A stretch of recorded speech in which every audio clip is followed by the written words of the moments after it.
সত্যর পর কিন্তু ত্রেতা ছিল না, সত্যর পর দাপর ছিল, তারপরে ত্রেতা, তারপরে কলি ছিল। কিন্তু ওই যে সদানন্দ রামচন্দ্র তপস্যা করেছে, তাই সত্যর পর ত্রেতা যুগ এলো। ত্রেতা যুগে এসে রামচন্দ্র ওই পাষাণ রূপে পা দিল, আবার আবার অহল্যা মানবী রূপে। আর ইন্দ্রদেব কি করছে এখন? এখন মনে করুন এই গ্রামের সবাই আছে, কিন্তু এখন গ্রাম পণ্ডিত নাই, কোনো অভিযোগ হলে কাকে জানাবে? গ্রাম পণ্ডিত কিন্তু জানবে, সেই নাই। তাহলে ঠিক রাজা না থাকলে প্রজারা তো অনাথ হয়ে যায়, তাই না? তাই প্রজারা কি করেছে? ঋষিবরের কাছে গিয়েছে, বলে ঋষিবর আমরা সবটাই জানি, হ্যাঁ এর কোনো উপায় নেই। বলে শোনো, আমি যখন অভিশাপ দিয়েছি তখন তো কিছু করার নেই, তবে একটা কাজ করো, সহস্র সহস্র জনের বদলে সহস্র সহস্র লোচন বেরিয়ে যায়। তার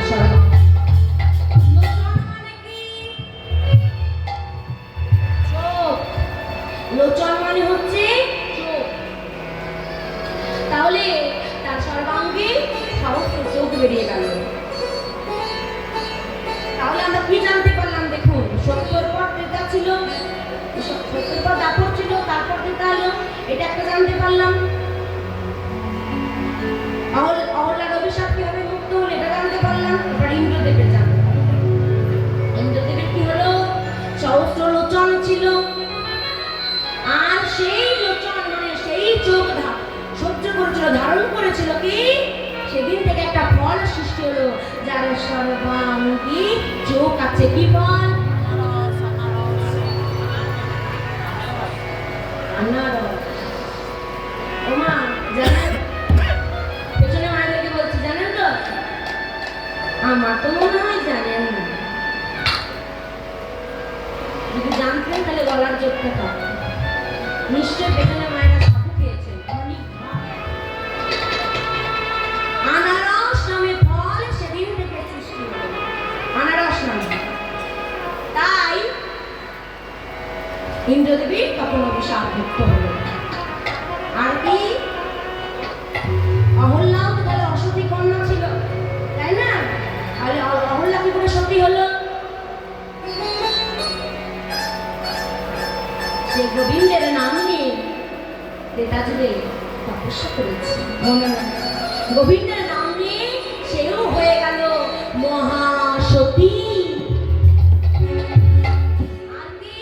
অহল্যা হলো কুন্তী। কুন্তী হলো পঞ্চ পাণ্ডবের মা। পঞ্চ পাণ্ডব কে?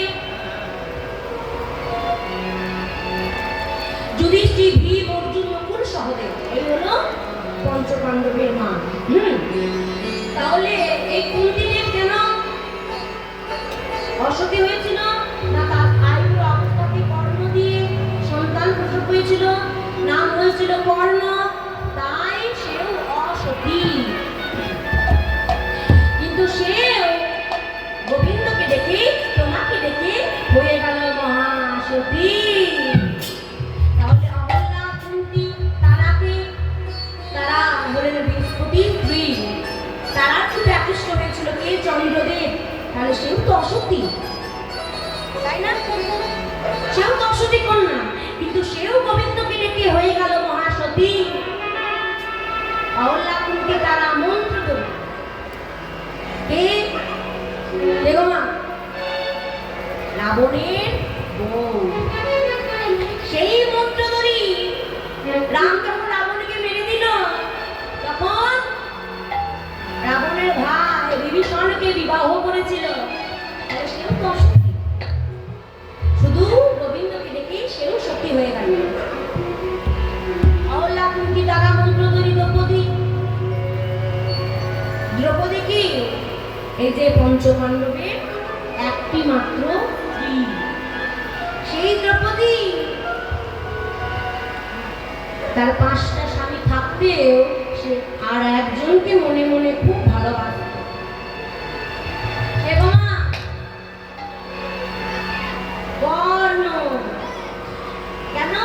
যখন কেউ পারছে না, মাছ ঘুরছে, অনেক চোখ এসেছে, তখন ভীম তীর থেকে সেই মাছের চোখকে বানানো মেরেছিল। আর তখন বলছে, মা ও মা, কুন্তি মায়ের কাছে এসে বলছে, মা গো, আমি আজ যোদ্ধায় ফল লাভ করেছি। বলছে, যাও বাবা, যা এনেছ তোমরা 5 ভাই ভাগ করে খাও। বলে, কেন 5 ভাই? বলে, হ্যাঁ 5 ভাই। তখন সেই 2 থেকে হয়ে গেল দ্রৌপদীর 5টা স্বামী স্ত্রী। তাহলে কি বলবেন, তাহলে কি মা কর্ণকে ভালোবেসে বুঝবে কি করে, তাই না? একদিন তারা বনে গিয়েছে, বনে গিয়ে কি করেছে, ভীম এখন কি করেছে, একটা আম গাছে একটাই মাত্র আম ছিল, সেটাকে তীর নিক্ষেপ করে মাটিতে ফেলে দিয়েছে। তখন গোবিন্দ বলছে, কি অর্জুন, তুমি কি করলে? তুমি জানো এই একটা আম একটা ঋষি খায়, সারাদিনে আর কিছু খায় না, ওই আমটা ওর জন্যই ফলেছে। তাহলে কি করবো বাবু, তোমরা যে করেই হোক এই আমটাকে আমার গোটাতে লাগিয়ে দাও। তা তো হয় না। বলে, হয়।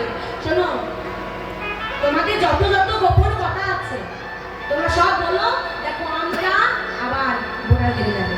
তখন অর্জুন বললো, ভীম বললো, যুধিষ্ঠির বললো, নকুল বললো, সহদেব বললো, এরপর পালা এসেছে কার?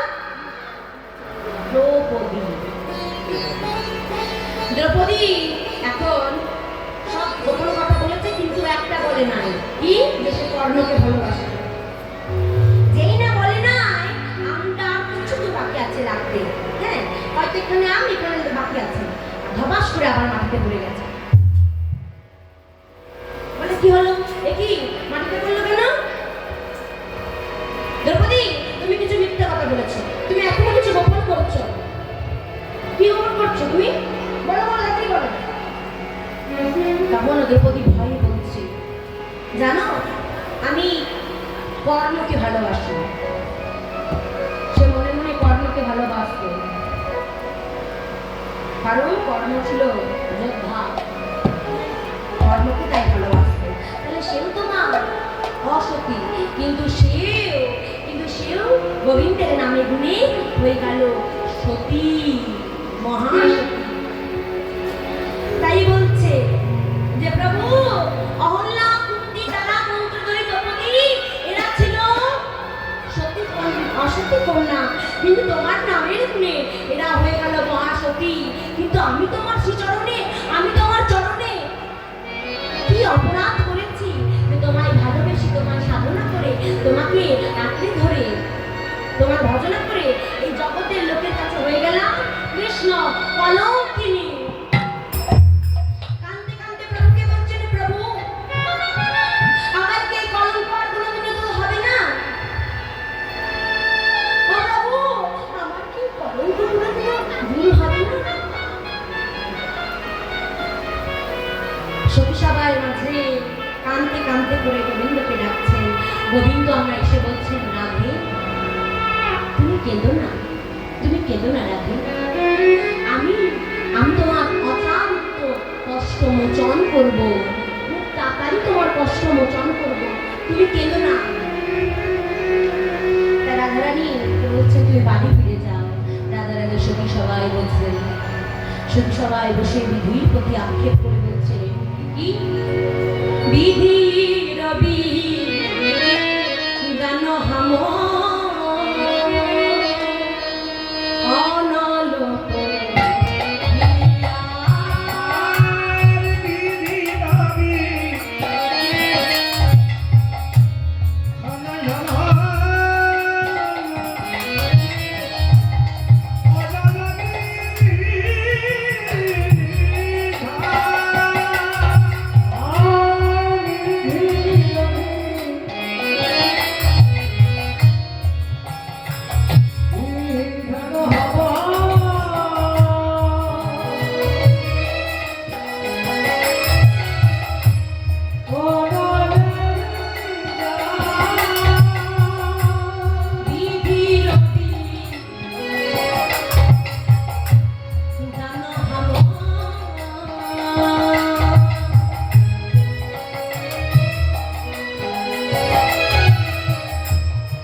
কেউ খণ্ডাতে পারে না।